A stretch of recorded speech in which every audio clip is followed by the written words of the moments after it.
الله يرحم سلمى في هذا النهار ويرحم ميمتي ويرحم جميع موتى المسلمين.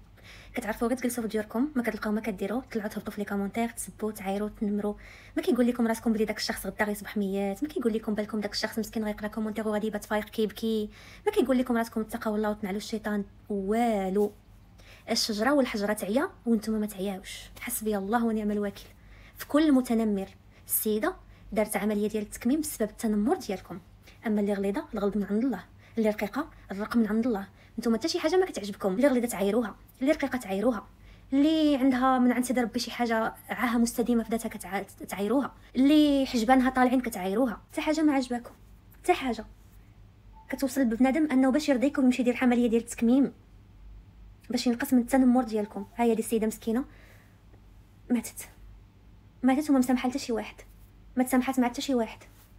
يلا فينكم المتنمرين؟ نتوما كتكتبوا كومونتير وكتمشيو تنعسوا كيحسب لكم بلي راه الطرف الاخر مسكين غيبقى هاني. راه كلمه واحده ممكن تادي لشي واحد ينهي حياته، ماشي حتى تجي موت الله.